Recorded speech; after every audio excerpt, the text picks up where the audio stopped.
ہندو قوم پرستی دو ٹانگوں پر کھڑی ہوئی ہے۔ اس کی ایک ٹانگ ہے انگریز کے مقابلے میں آزادی کی جدوجہد اور دوسری ٹانگ ہے مسلمان کی دشمنی۔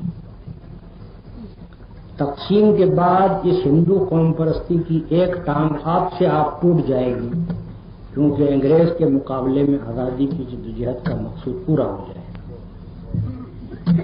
اس کے بعد یہ قوم پرستی صرف ایک ٹانگ پر کھڑی ہوگی اور وہ مسلمان کی دشمنی ہے، اور ہندو قوم پرست پوری کوشش کرے گا کہ اپنی اس ٹانگ کو برقرار رکھے اور اس کی خاطر ہر ظلم و ستم آپ کے اوپر کرے گا، لیکن آپ کو ایک مدت دراز تک اس کو برداشت کرنا چاہیے۔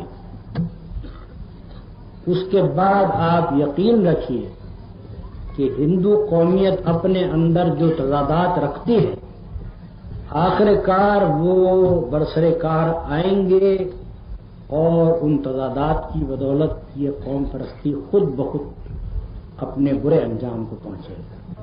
اس وقت تک آپ کو صبر کرنا پڑے گا۔ آپ کو آئندہ ہندوستان کی تمام بڑی بڑی زبانوں میں اسلامی لٹریچر کو منتقل کر دینا چاہیے، کیونکہ اردو زبان کو یہ لوگ زندہ نہیں رہنے دیں گے۔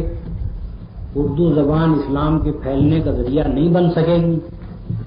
آپ ہندی میں، تامل میں، ملیالم میں، گجراتی میں، مراٹھی میں، غرب ہندوستان کی تمام بڑی زبانوں میں اسلامی لٹریچر کو منتقل کیجیے، تاکہ آپ کی آئندہ نسلیں بھی مسلمان رہ سکیں اور ہندوؤں میں اسلام پھیلایا جائے۔